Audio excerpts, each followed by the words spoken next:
Boa noite, pessoal.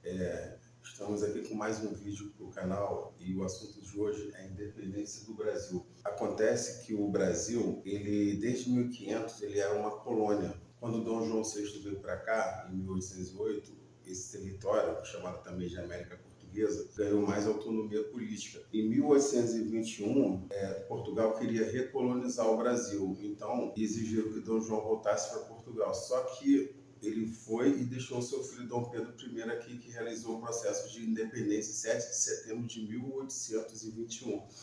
Então, o processo de independência que culminou em 1822 é algo que vem acontecendo desde 1500, mas é um longo processo histórico. Introdução à independência.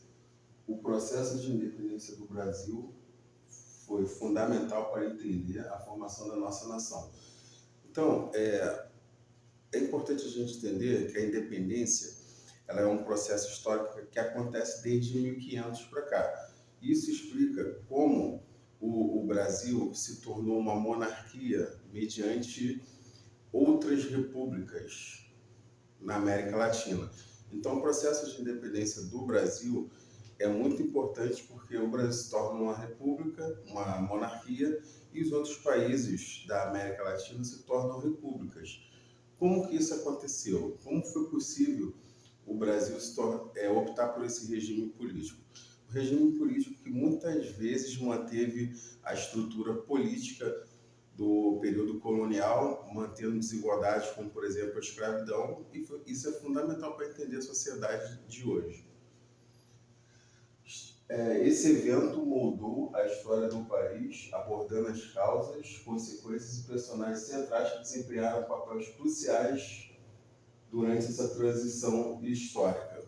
Então, é importante a gente entender que o Brasil ele se torna independente, mas existem vários grupos sociais que fazem parte desse processo de independência do Brasil e vai ajudar a construir a sociedade brasileira. Contexto histórico da independência. Começa com a chegada da família real no Brasil em 1808, trazendo mudanças significativas políticas nesse contexto. A abertura dos portos em 1808 impulsionou o crescimento econômico e o comércio internacional do Brasil e elevação em 1815 do Brasil a Reino Unido de Portugal, aumentando sua autonomia política. Esse é o contexto histórico. A chegada da família real no Brasil foi muito importante para entender o processo de independência política, porque junto com ele veio a corte para cá, veio toda a estrutura administrativa do Estado português para o Brasil. Isso significou uma maior autonomia política, porque para manter uma relação econômica com a Inglaterra, Portugal teve que promover a abertura dos portos, por exemplo, o que promoveu o fim do Pacto Colonial. O Pacto Colonial definia que a metrópole, ou seja, Portugal, tinha um controle total sobre as suas colônias, principalmente a colônia portuguesa aqui. Então, com a instalação da corte no Brasil e a abertura dos portos, isso facilitou dando uma autonomia econômica e, consequentemente, uma autonomia política depois, para que o Brasil retornasse, conquistasse essa independência. Então, a vinda da família real foi muito importante também. Com a abertura dos portos, isso vai impulsionar o comércio internacional. O Brasil agora não vai mais fazer parte daquela estrutura restrita do Pacto Colonial. O Brasil agora vai poder comerciar com outros países, com a Inglaterra. Lembrando que essa aproximação com a Inglaterra se deve ao fato de que o Napoleão Bonaparte invadiu Portugal, foi por isso que a corte veio parar aqui. Napoleão impôs o bloqueio econômico que impedia países de comercializar com a Inglaterra, numa tentativa de derrotar economicamente aquele país. Só que com a abertura dos portos, isso vai dinamizar a economia brasileira. Então vai ser muito importante para ajudar no processo de independência. Em 1815, acontece o Congresso de Viena na Europa. O que foi o Congresso de Viena? Foi uma reunião feita por países europeus em Viena para reorganizar o mapa europeu do período napoleônico, ou seja, países absolutistas como Áustria, Prússia, Rússia, juntamente com a França e a Inglaterra, tentaram reorganizar aqueles países que foram invadidos por Napoleão. E uma das exigências foi que o Dom João VI voltasse para Portugal para restaurar a monarquia absolutista e, consequentemente, recolonizar o Brasil. Então, o Dom João VI voltou, mas ele governou o Brasil de lá, mudando a condição e o status do Brasil. Agora o Brasil era Reino Unido de Algarves. Deu mais autonomia política ainda. Revolução do Porto. O que foi a Revolução do Porto? A Revolução do Porto exigiu o retorno da família real a Portugal sob forte pressão popular. Controle. A tentativa de restaurar controle sobre o Brasil gerou tensões e reações adversas entre as elites brasileiras. O que foi a Revolução do Porto? A Revolução do Porto foi um movimento político que aconteceu em Portugal. Acontece que, com a vinda da família real para o Brasil, Portugal, a partir de então, passou a enfrentar uma crise política com a ocupação de Napoleão e uma crise financeira. Então, as cortes portuguesas exigiam a volta de Dom João VI para Portugal, a elaboração de uma constituição e a recolonização do Brasil. O problema é que essa recolonização do Brasil provocou uma tensão muito grande entre as elites brasileiras que já estavam acostumadas com a autonomia que eles conquistaram com a vinda da família real brasileira, a vinda da família real portuguesa. Então, o que vai acontecer? Olha lá a imagem. Dom João VI retorna para Portugal em 1821 e Dom Pedro I, filho dele, ficou no Brasil como príncipe regente. Ainda não é a independência. A independência é só em 1822. Então tá ali. Com a exigência de que Dom João voltasse para Portugal para fazer uma constituição e voltar a governar o Brasil, ele acaba cedendo e voltando para lá para resolver essa crise política, obedecendo os critérios estabelecidos pelo Congresso de Viena. Acontece que a recolonização foi tão grande que o filho dele, Dom Pedro I, teve que ficar aqui e estabelecer a independência em 1822. Quem é o filho dele? Dom Pedro I. Mostrei aí para vocês. O mais natural.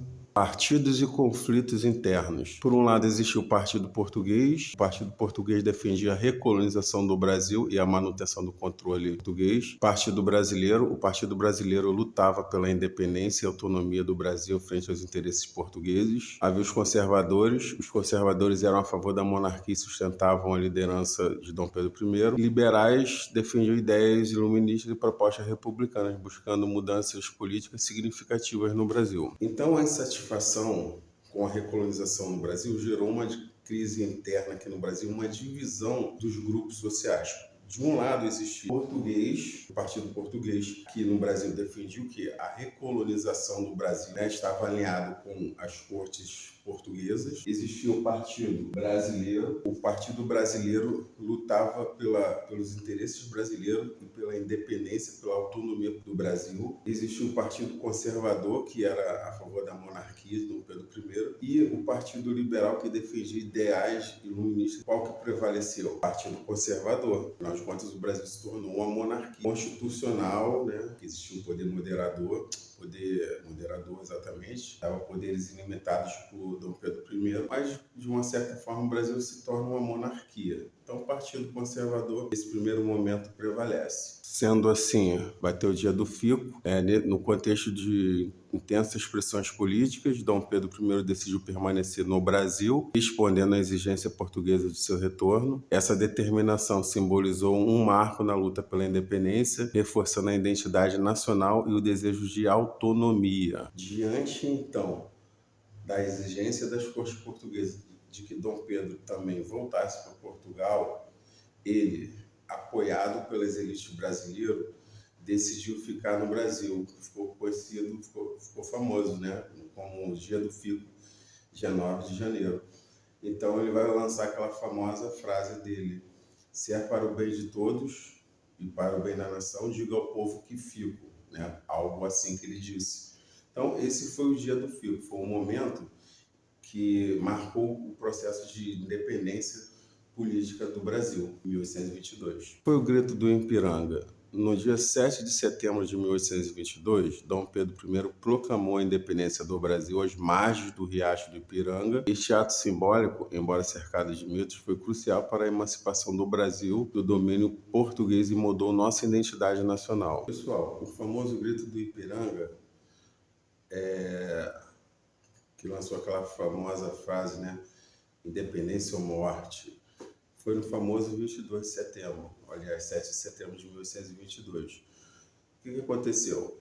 Dom Pedro I estava viajando de Santos para São Paulo, quando ele recebeu umas cartas explicando que as cortes ainda exigiam o seu retorno para Portugal e a anulação de toda a estrutura política brasileira.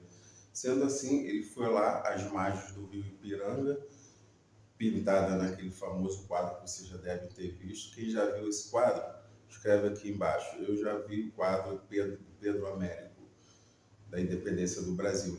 Ele lá às margens do rio Ipiranga lança a famosa frase dele, que é um marco simbólico, né, para simbolizar a independência do país e consolidar a sua autonomia política em relação a Portugal, pondo um fim de vez nessa questão da independência. Uma vez independente, houve uma continuidade ou uma ruptura. A independência do Brasil em 1822 não trouxe mudança significativa para a estrutura social. A escravidão e a economia colonial persistiram, demonstrando que a emancipação formal não alterou as desigualdades e as instituições herdadas da colonização portuguesa. Então, explicando esse quadro aqui, houve uma ruptura política com relação à independência. O Brasil se tornou de fato independente politicamente, porém o Brasil continuou dependente economicamente, só que agora mais da Inglaterra do que de Portugal. Sendo assim, as instituições que existiam no Brasil, que gerava toda a desigualdade, continuaram a existir, como, por exemplo, a escravidão continuou a existir, grandes propriedades rurais continuaram a existir, nem todo mundo tinha acesso à terra. Então, houve um rompimento, mas, ao mesmo tempo, houve as estruturas que mantinham o Brasil até aquele momento continuaram existindo. Ali estão alguns quadros para ilustrar esse processo de independência. No lado esquerdo, né, heroísmo, representação glorificada da independência do Brasil. Liderança, no segundo quadro, liderança de Dom Pedro I como ícone da emancipação popular, da separação popular. No terceiro, memória, arte como meio de construção da história. E no último, uma reflexão. São perspectivas diferentes sobre a independência do Brasil. Então, uma vez consolidado o processo de independência, as artes plásticas tinham como objetivo reforçar essa independência e demonstrar que o Brasil havia construído uma identidade nacional. Claro que a arte vai variar de artista para artista, cada artista vai retratar a independência de uma forma, né? Temos o famoso quadro do Pedro Américo, onde o Dom Pedro está lá às margens do rio Ipiranga, né? O povo olhando de longe Dom Pedro como um herói, como esse quadro aqui, esse aqui, né? Aquele lá também. Já esse aqui expressa uma arte como um meio de construção da história brasileira. Então, independente da visão do artista, todos eles tinham como objetivo demonstrar a construção da identidade nacional. Então, gente, se você gostou desse vídeo, compartilha com quem está estudando para o Enem, tá? Muito obrigado. Tchau, tchau. Se inscreva no canal e até a próxima.